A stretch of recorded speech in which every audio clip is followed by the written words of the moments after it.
Oh, howdy all, grab yourselves a beer, it is time for some Path of Exile discussion. Today, we got the game balance in Path of Exile Harvest Manifesto. The Balance Manifesto is usually the second biggest piece of news when it comes to determining what's going to be particularly effective in the next league. And I think it's first worth saying a little bit about game balance in general. My philosophy is that challenging content needs to exist, it's the most exciting part of the game, and that character power depreciates content. So what I mean by that is that if character power is allowed to absolutely soar into the stratosphere, then content that might have been designed with the intention of being, sort of just for the very top players, gets pushed down to the point that it's instead like it was designed for the middling endgame player. Content that was previously designed for the middling endgame player gets pushed down to be more accessible to a casual player, and content that was designed for the casual player gets depreciated to the point that it's no longer exciting for anyone. Now, if we take an example of this, Uber Elder is an example of a fight that is a difficult fight to master technically, requires a fairly powerful character to beat. But it was absolutely trivial when a balance mistake in the last league allowed players to reach 90% to all resistances at the same time as having 90% physical damage reduction, and at the same time as having tens of millions of damage per second. And this is not even necessarily with extraordinarily geared characters either. This could be done on a budget that was accessible to the determined casual player. Now, Uber Elder with that level of character power is no harder than Merciless Labyrinth. In fact, probably easier because you don't have to deal with traps that can actually kill you. And it's just simply not an engaging fight. Nerfing the overpowered character builds takes us from a meta where there is no challenging content left in the game, except maybe once you get to the point in the Delve Mines so deep down that everything one-shots anyway, through to a meta in which challenging content exists again. And so that's why I'm a big fan of the NERFBAT. Endran. Also, there's going to be a Headhunter nerf hidden in this manifesto, so we'll get to that later. Firstly, just for a bit of a meme value, I'm going to use the term Krangle in relation to this meme from Reddit to refer to something being ruined. This was a fantastic post that was made on Reddit, just as a bit of a joke about what it's like to come back to Path of Exile after skipping a few leagues, taking a break, and just a whole lot of nonsense. Everything on this is nonsense. But then, of course, you've got this Krangle down at the bottom that's become a bit of a meme. So, in terms of the changes that are happening here, firstly, we have the discussion of two-handed weapons and slow attacks, which at the moment are pretty weak in Path of Exile. And so, where I was talking about wanting to see the most overpowered things in the game nerfed, the Purposeful Harbingers of the world, but also the Stormbrand Archmage and the split personality voice, split personality and Molten Strike type builds. The things that were really obnoxiously powerful in the Delirium League, where those needed to be nerfed, there's actually a lot of space to buff two-handed weapon attacks. And I think there's a degree of that going on, although some of the top unique items, like Starforge, are copying comparable nerfs. Anyway, the concept that they've gone with is that two-handed weapons make up for the lack of defense that you might otherwise get from a shield or from hitting faster by dealing enough damage to frequently stun monsters. We're going to have to see how that plays in practice, but I'm kind of excited to test it out. The discussion of increased AoE is a big deal, though. Getting increased AoE from, they're saying here that it's reasonably easy to get now. That the new sources of area of effect and powerful inherent damage bonuses from skills and supports frees up passive points for life and defenses if you choose to, including new options for a defensive War-Cry effect and an armor keystone. This is really interesting, and I think that this is going to has the potential to generate a really healthy meta in which two-handed weapons have their own unique benefits and drawbacks compared to using a sword and board approach or a dual wield setup. Firstly, reading between the lines here, this whole section seems dedicated to nerfing the hell out of Facebreaker. Facebreaker seems to be an item that's been causing GGG a few problems, and they've decided not to actually give it the numerical nerf that I thought was coming, but to indirectly nerf it into oblivion. So there's a number of massive nerfs to it in the Manifesto, from the Herald of Purity overhaul, which I think is going to potentially make Herald of Purity actually even better on a lot of builds, but is going to make it almost useless on a Facebreaker build. It's going to lose the luster that it currently has, and also the changes to the synthesis unique rings that are discussed later. I think this is a good change. It means that if Facebreaker is pushed out of the meta, it means that GGG can introduce new ways to scale physical damage that aren't pre-nerfed because Facebreaker exists. So for instance, an item like Abyssus would probably provide considerably more physical damage to attacks if it weren't for the fact that Facebreaker gained so much out of wearing Abyssus. Now, all two-handers at endgame are being rebalanced and are giving implicits that vary from base to base. I like this design in theory. In practice, I think it's going to be clear that one of them is going to win out over the span of a league, but it'll be fun to work out which one, and that will not be a question that's solved instantly. So for instance, the people that do ultra deep delving and often use bow attacks with mines to do so, and cold damage. These builds had some sort of debate between, is it best to use a fast hitting bow, or is it best to use, or well, especially before they use mines, or is it best to use the Imperial bow, or is it best to use a Harbinger bow, or is it best to use a Mariketh bow and get the move speed implicit? This divergence between the different base types was a good thing. Ultimately, I think they all settled on Harbinger bows, although I'd have to check into that.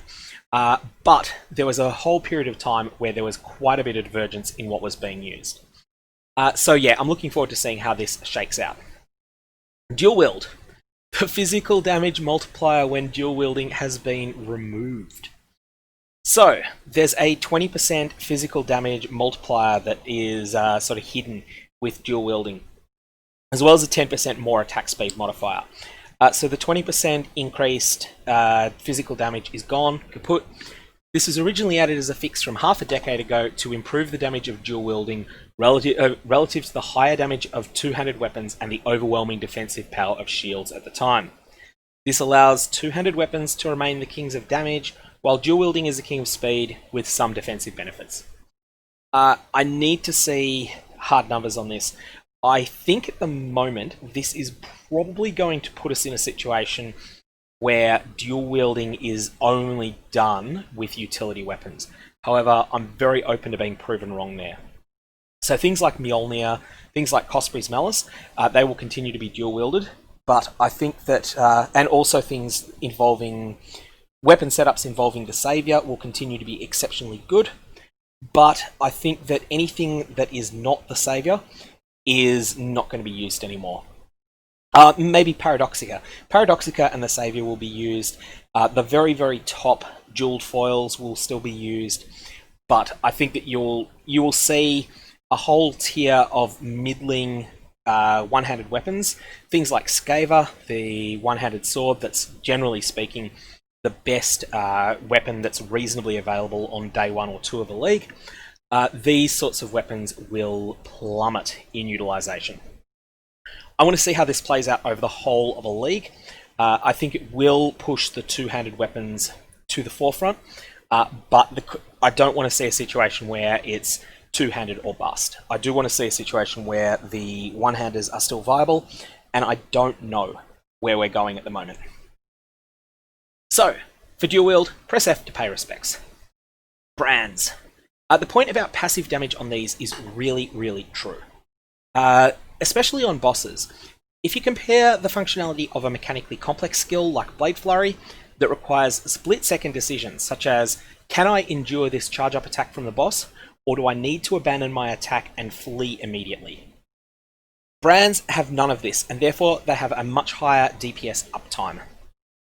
Brands don't have this issue at all. They just set, they forget, then the player actively dodges the boss mechanics.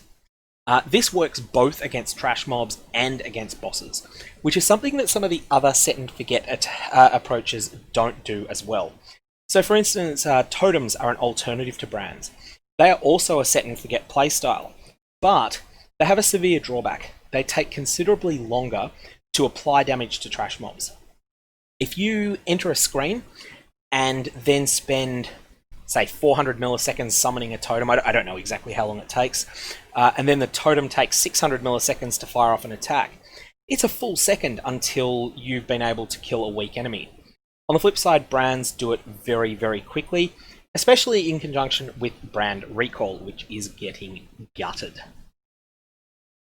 So, I think that for this reason, totems have a good opportunity cost attached to their incredibly safe playstyle, and that is that they simply take longer to deal damage, and they put you more at risk of getting overwhelmed. If a large swarm of enemies comes on you all at once, you don't have any way to speed up the damage or to focus your totems on you. On protecting you, you are in a little bit more trouble. You might be able to get out with a movement skill, but you definitely need to act. With brands, it's just, oh, the monsters are coming for me, brand recall, oh, they've all unattached. All the brands are now on the monsters that were threatening me, and basically immediately dealing damage. So these changes address part of the issue with brands by reducing the degree of set and forget.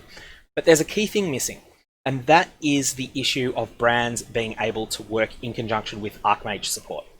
So Archmage support has so much more effect on long duration skills, and we're talking brands here, we're also talking Orb of Storms, that either Archmage support is either going to be balanced in such a way that it is too good on brands and not very good on anything else, and that's the case in the Delirium League, or it could be rebalanced differently, in which case it's just good enough to use on brands and Orb of Storms, and utter garbage everywhere else. I don't think that this is a good setup at all, and I really think that Archmage should just simply not work with those long duration skills. Unfortunately, that change hasn't been made, and therefore we're probably going to end up in a situation where brands as a whole have to suffer because their interaction with Archmage support is so overwhelmingly strong that both brands and Archmage support will be nerfed in order to keep some degree of game balance there. War-Cries. I discussed these in depth in another video, won't repeat. Just safe to say that Inspiring Cry and Val Ground Slam look like they're going to be great together. Additionally, General's Cry seems like it will be really interesting. The changes to the Warband shields will be interesting. These are rubbish at the time that I'm recording this, but who knows what they will be like come tomorrow. Stun. The mechanical changes here I think are outstanding.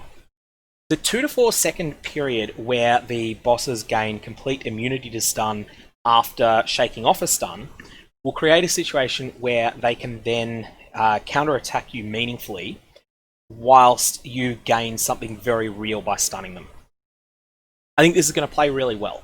It's going to create a situation where the boss can counterattack. There's none of this stun locking that used to be, actually used to be possible even League Start. When I was League Start in Legion, I was running a character that was a Cycloner but that had Vile Ground Slam as a backup skill, and I would pop Vile Ground Slam and stun, tier 14, 15 bosses at a point that I didn't feel like I was doing all that well in tier 14 and 15 maps. So I felt like I was struggling with the map generally, but when I got to the boss, it was just like Vile Ground Slam, start cycloning away and whittle down its hit points a lot. Then I'd have a second Vile Ground Slam in reserve for if the boss started some charge up attack. So tactically, this is going to create a situation where you can try to outskill a boss with careful hit and run attacks. So hit them from a position of safety, check to see if they're stunned. If they're stunned, lay into them with everything you've got. If they're not stunned, then sort of keep dodging. Or alternately, you can stand toe-to-toe with the boss and benefit from incidental stuns while you're doing so. Stun duration also becomes a meaningful stat again. For the first time, possibly ever, I'm not sure on that, but I think stun duration is going to be good. If you can stun bosses like the Shaper, then that's going to be a powerful defensive layer. Indirect defense. Ascendancy changes. There's nothing that's a shock here except maybe Chieftain changes. I wasn't aware of anything to expect there, but we'll find out what they are. Basically, these are the brand and War-Cry changes with, we don't know the details of them, but that's what they are. Now, Keystones. We have, in Keystones, we have the changes that are being made with new Keystones being introduced in the Marauder section of the tree. So between the Marauder and the Duelist. So that's basically 7 to 8 o'clock on if you treat the passive tree as a clock. Maybe 7 to 9 o'clock. Anyways, let's just have a quick look. Traveler's Imperial Dyadic Resonator is not what we're looking for. That has now been Krangled. So we have the Impaler. Now, if you are playing a fast attacking build, the Impaler is one of those absolute terrible things that you do not want to take. It will Krangle your damage. You don't want to take this one. However, if you're dealing purely physical damage and you're using slow, monstrously big hits, the Impaler will be a massive force multiplier for your damage. So, when your hits impale one enemy, it also impales other nearby enemies. So your impales are AoE. We don't yet know how big this radius is, but other keystones that have nearby tend to be pretty generous. Inflict 4 additional impales on enemies you impale. This is huge. So this means that your first hit, let's say that you're doing 1,000,000 damage with a slam. Your first hit deals 1,000,000 damage, then it puts a whole bundle of 5 impales on every enemy, both that you've hit and nearby enemies. Then, the next time you hit them, instead of hitting for 1,000,000, you're hitting for 1,500,000. This doesn't stack further than that. You'll cap out at plus 50% damage by default. You will also need to find ways to impale enemies, and impale support is, of course, one of the best ways to do this. However, there's this very big drawback line. Because there's so much power in the first 2 lines, there has to be a drawback. It is a keystone after all. Enemies cannot be impaled for 4 seconds after you impale them. Firstly, this means that if you are playing with if you're playing in the same party as a pure physical damage Cycloner, they are going to hate you. They are going to absolutely hate your guts, because your damage is going to be counterposed to them doing their thing. However, for solo play, that won't be a factor. Where this is going to come back and bite you in the butt is if you're hitting the same enemy meaningfully more than 5 times in a 4-second period. I think, though, that the sort of build that's going to take this, everyone is going to take this. If you're playing pure physical damage, you are going to take this while you're leveling. There is no ifs, no buts, no maybes. Even if you're playing Cyclone, you want this while you're leveling.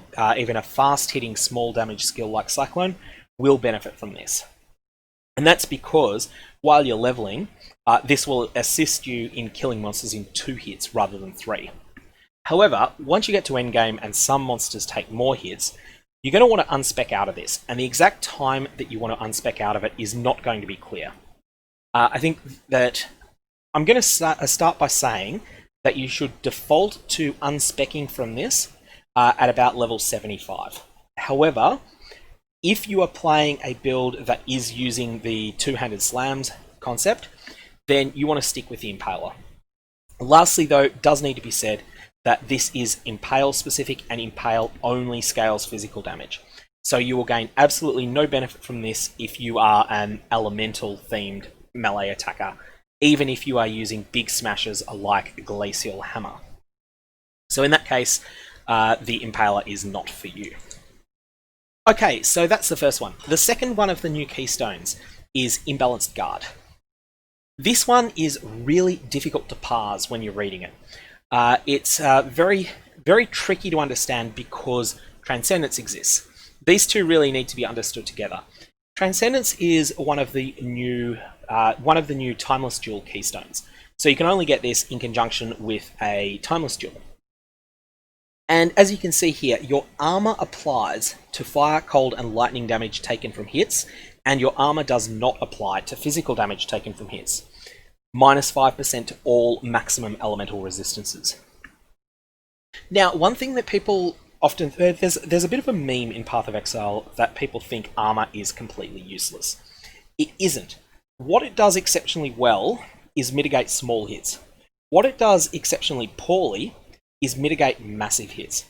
So for example, the Shaper's Slam deals approximately 11,000 damage, according to various testing players have done. That's all physical damage.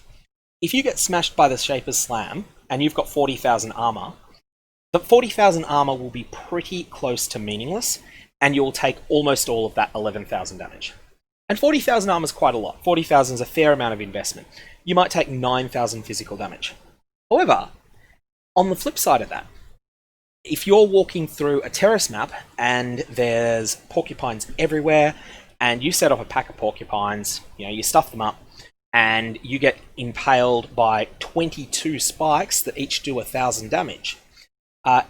If you've got 40,000 armor, you're just going to laugh that off. You might take 150, 200, 300 damage from each. I haven't looked up the actual formula, but it's a very, very strong mitigation of small hits like that. So, that's a percentage, that is on a percentage basis too. So what Transcendence will do is that it means that all the little elemental hits that you take over a map will be considerably mitigated by your armor. However, your armor will provide you no protection from physical damage, so you're going to be taking full damage from those porcupines, and you're going to have to deal with 5% penalty to all maximum elemental resistances. Best option that you have with this is using it in conjunction with the unique chest Loreweave. Loreweave's your maximum resistances are 78% mod will completely win out against this minus 5% to all elemental resistances. However, Loreweave doesn't have very much armor, so this is an option, but it's not an outstanding one. It's one to consider, and you might find that it works.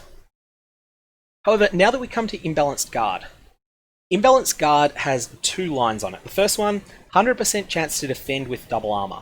What this means is that when it comes to mitigating damage, your 30,000 armor is treated like it's 60,000. So, what does this mean in practice? If your armor is low, let's say that your armor is in the 3,000 to 4,000 range, you're going to get almost no benefit out of this. You will find that the very, very smallest hits, things like the little crawling crabs, their physical damage projectile, those will deal appreciably less damage to you. But generally speaking, you won't really notice it, because those things aren't much of a threat. If you've currently got something like 5,000 to 10,000 armor, this will help you a bit when it comes to mitigating porcupines. But on the flip side, if you currently have 30,000 to 50,000 armor, this is going to provide a significant defensive layer for you.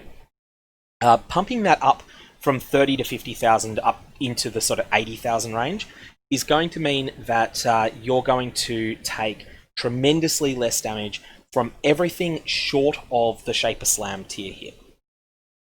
And to be honest, like, Shaper Slam hits are rare, and they're something that you should always be actively avoiding anyway. So this is a powerful defensive line. But then we have this drawback. Maximum damage reduction for any damage type is 50%. Now, the first way that a lot of people parse this is thinking, oh, that means that your elemental resistances are hard capped at 50%. That's not true. What instead happens is that if you have armor shielding you from elemental damage, then that effective armor is capped at 50%. So, just assuming that you have 1,000,000 armor and Imbalanced Guard and Transcendence on your tree, then you're going to take basically 50% damage from all fire, cold, and lightning damage from hits because of this first line, and then minus 5% to all elemental resistances. Effectively, the two of them combined are like having 85% maximum resist. That's reasonably solid. However, it comes at the cost of that 1,000,000 armor not doing anything for you against physical damage. So, maximum damage reduction type for any damage type is 50%, also applies to endurance charges. So this reduces the effect of endurance charges, but most importantly, it reduces how effectively endurance charges, Basalt Flask, and Fortify and the like all can stack together. And then makes it so that you're more reliant upon your doubled armor and less able to stack these other mechanics. I do think, with all of this said, Imbalanced Guard is a must-take keystone if your character is already going to have in the 30,000 to 50,000 armor range. If you've got miles more than that, and let's face it, not many people do, because stacking that much armor is not easy, and generally speaking, is not seen to have enough of a payoff to justify it. But if you do, then I would actually say this isn't for you then, because the 50% cap is going to be, you're going to start bumping into that for everything short of Shaper Slams, and maybe even including Shaper Slams at some point. So that is Imbalanced Guard, Transcendence, and how they all interact. Next up, we have a discussion of other passive tree changes, and oh my god, is there a monster of a nerf hidden in here. So, made a large number of changes to the passive tree with the intent of supporting recently introduced mechanics, as well as providing more variety to clusters, especially those lacking in obvious power. Now, I think there will be a lot more variety of clusters, mostly because people are not going to be taking crit clusters on every build like we have been. And that's because critical strike multiplier values have been lowered from almost every passive as well as from some items. Critical based characters far exceeded non-critical characters later in the game. This will bring the two a little closer together. Now, I actually agree, it is true that critical strike investment was not an option, it was a mandatory thing on builds, on almost every build. Like, there were exceptions. Elemental Overload could sometimes work, but generally speaking, getting critical strike multiplier to, say, 400% and a 60% effective critical strike chance was just such a monumental more damage multiplier that it was like having 3 more support gems on your skills. It was that powerful, and that all came from the shadow area of the passive tree. There's a lot of just massive critical strike multiplier nodes in there. So it looks like they're getting gutted. I don't know if they're still going to be worth taking or not. We're going to have to find that out. But yeah, that is big news there. There's also this point here where many passive skill clusters offer the same thing as other clusters, the only difference being the location on the tree and the number of passives in the cluster. In this patch, we've endeavored to give each cluster its own identity and function. This will be interesting. I am curious to see how this interacts with the crit nerfs. So maybe we'll see a situation where, you know, some of the various critical strike multiplier, and critical strike clusters might branch out a little bit to be something like, you know, you still have your critical strike and crit multi, albeit at lesser numbers, but you also have some other interaction. Like, for instance, maybe you have a percentage chance to hinder enemies that have been crit, or that when you crit them, or something like that. Increased effect of elemental ailments against monsters that have been crit. Things along those lines. We're going to have to find out what exactly they do, but I'm interested to see that. There's also a new oil being added. This was announced before, and it's going to not have any impact on the upper echelon rarity oils. So gold oils, silver oils, opalescent oils will still be at the same rarity, which means that we'll probably, in a trade league, you'll probably be swimming in them, and you'll be able to put them on, like, at least once you're really established in a league, you'll be able to put them on premium endgame gear and then double corrupt them. It's not going to be some monumental expense to do that. The lower tier oils are going to be a bit rarer, and again, that's going to just make them more worth picking up. So next up we have some discussion of cluster jewels. Purposeful Harbinger is no longer going to be game breaking. It may still be good, I'm not sure, but it's essentially receiving a pretty significant cap on how much it stacks with itself, which is interesting in that it is the one of the passives that was the most abusable to stack with itself. Of note, there is no discussion of what is happening to Endbringer. Endbringer was Purposeful Harbinger's partner in crime, and there's no discussion of how hard it is being nerfed. I'm kind of expecting it to get nerfed hard. Endbringer, if you don't recall, is the node that reads, you deal 25% increased damage per herald affecting you. So essentially at the moment it's 125% increased damage for one notable passive on your tree. Contrast this to something that's just been nerfed, like various critical strike multiplier clusters, where the whole cluster might give you 42% critical strike multiplier. 125% increased damage is much more than 42% crit multi. So for that reason, I'm interested to see just how much that gets nerfed. That'll be in the patch notes, I assume. The War-Cry overhaul will be a net nerf because War-Cries were largely forgotten in Delirium League. They were, in any other league, the War-Cry abuse builds would have been the most broken build that we'd seen in a long time. However, because they were alongside Purposeful Harbinger, they sort of went under the radar a bit. Likewise, Split Personality Molten Strike was another build that was just obnoxiously powerful, and that's also being nerfed here, and there's little discussion of it. The big news, though, is that weightings of notables and other modifiers have been adjusted. So weightings is a measure of how hard a mod is to roll when you're rolling a Jewel or rolling something, with the most powerful notables and 2 Jewel sockets being much less common, as crafting an exceptional clustered Jewel was far too easy. This is going to really reward people that dig deep into the mechanics of crafting cluster jewels, and I'm going to have to put out a tutorial on that. Essentially speaking, what you're going to want to do is find the tags that various desirable notables have, and work out a combination of fossils that plays well with those tags, and therefore makes you more likely to roll the desired mods.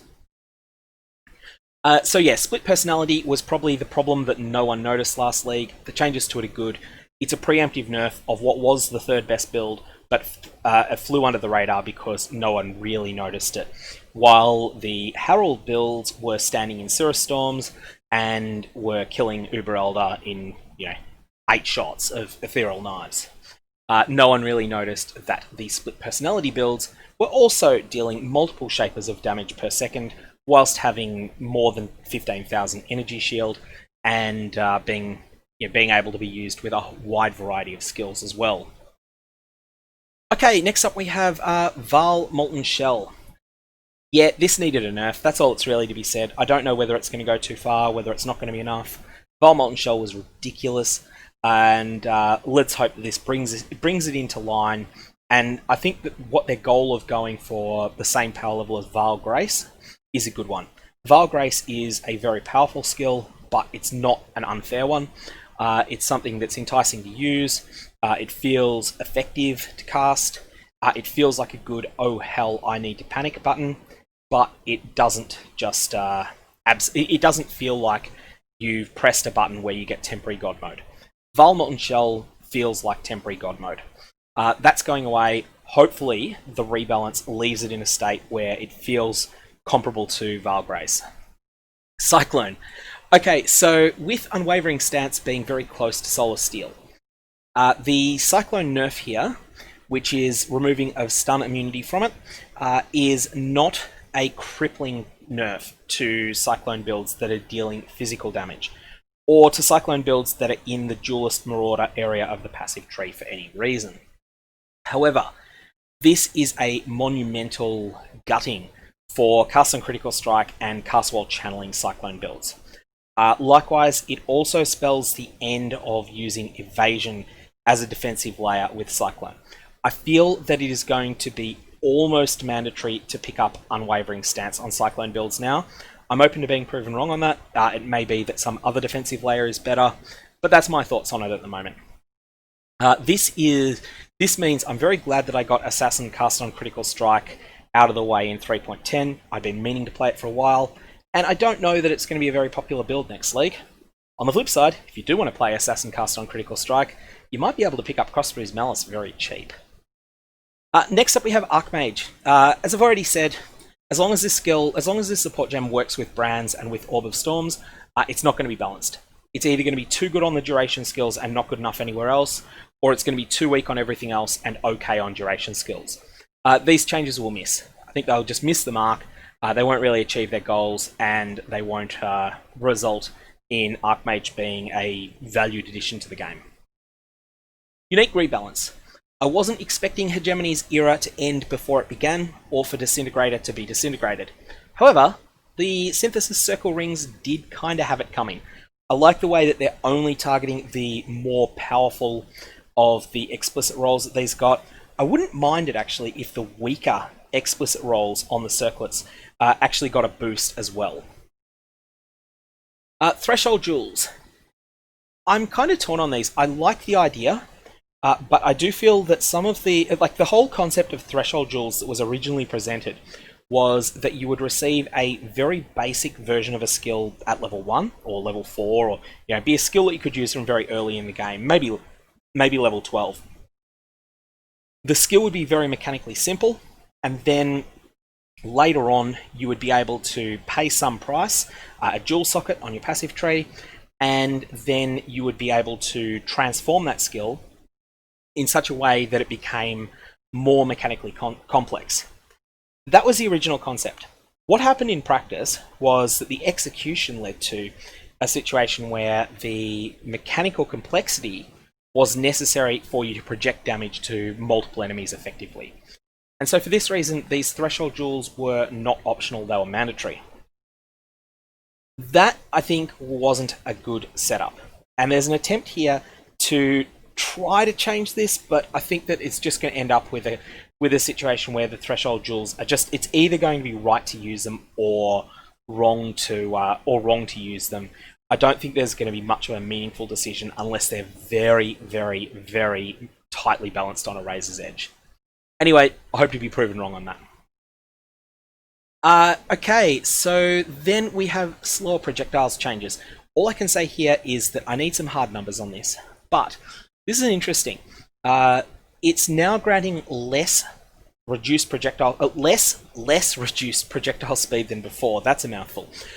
This is because this single support was massively multiplying close range damage of certain skills, and all of those skills were being balanced around the existence of slower projectiles. This is one of those things that happens at cough cough, Brands and Archmage when there is a support gem that is so overpoweredly strong in its mechanical interactions with one skill that essentially it results in the skill gems themselves being pre-nerfed. So this is being changed. This may mean, for instance, that things like Spectral Throw can now be improved in just their standard numbers. So it also means that we can be more generous with projectile speed granted by other sources. Molten Strike, Magma Orb, and Ball Lightning have had their damage and some other properties improved, as their close range damage is now affected by lowered projectile speed. So I think what they mean here is that their close range damage is now lessened by the reduction in the amount that you can reduce your projectile speed, aka their close range damage is reduced by the fact that your projectiles move faster now if you're supporting with slower projectiles. Keen to see how this rolls out, but really need to see hard numbers on this.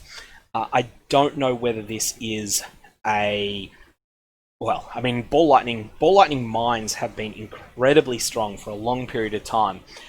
So much so, in fact, that there's one person that recently made a video of them doing 100% Delirious Shaper Guardians using, I think, just a 3-link. And that was just with Ball Lightning mines and slower projectiles. So, this is something that, I need to see the hard numbers, and also need to see what the changes are to the likes of Ball Lightning. I do hope also that Spectral Throw gets a little bit of love at the moment because it kind of needs it, and it was one of the skills that was being held down.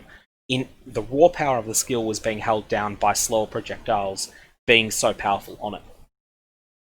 And then I love this. Other small changes. The single biggest change in the whole of the Balance Manifesto is hidden in here, and it's not. The word Headhunter isn't even mentioned. But firstly, Alhesman claims the scalp of Shikari once again. I guess that Shikari's hips didn't lie. But hexproof wiping curses outright kill, and that's this last line here. This outright kills the most powerful method of scaling Headhunter duration. So the concept of how Headhunter duration is scaled at the moment, what you do is you inflict temporal chains on yourself. You get a really juiced up temporal chains, and you socket it inside the unique gloves Shackles of the Wretched. You then cast this temporal chains on an enemy, or inflict it via curse on hit or some means like that, and then it is inflicted on you. You're wearing Calm's Roots, so you don't care about the fact that you are that you're suffering from reduced speed, because your reduced speed can't be reduced too much. And what this then does is as long as you're cursed with temporal chains, your Headhunter buffs expire much slower than they otherwise would. Well, what's going to happen now is that you're going to pick up Hexproof, because you're going to kill a rare monster and it's going to give you Hexproof. This is then going to grant you immunity to curses, as well as preventing new ones being applied, which means that you are going to immediately wind up without your temporal chains that you've put all this effort into acquiring, and therefore you're going to be stuck with 20-second Headhunter buffs, or maybe sort of pushing towards 30 in conjunction with the Solstice Vigil unique amulet. If you want to exceed 30 seconds on Soul Eater, you're now going to still need to self-curse yourself with temporal chains, but you're going to need to do so whilst wearing Zerfi's Heart, the amulet. Now, Zerfi's Heart is a strong amulet, but it's not nearly as powerful as Headhunter. And if you do throw Headhunter into the mix, then you're going to wind up in a situation where you just no longer have the ridiculous duration on those buffs, because Hexproof is going to wipe them out. One thing I'll add is that in higher end mapping parties, this is going to improve gameplay performance, because you won't have as many ridiculous particle effects, and not so much the particle effects, character size won't scale as much as it can in 3.10. Character size scales from the Soul Eater buff, and with Soul Eater getting essentially a significant duration nerf from this, you're not going to be able to stack to the point of 1500 souls with it, and therefore you're not going to be able to get the tremendous increase in character size. So if you've ever seen what looks like a Path of Exile character taking up 2/3 of the screen or more, that's how that was generated. That's not going to be possible anymore. Anyway, that's all I've got on this Balance Manifesto. There's a lot to go through, and there's going to be more tomorrow when we get the patch notes. But I'm going to leave it there. This has been long enough already. If you've got comments or questions, fire away below. Otherwise, hope you have a good one. Krangled.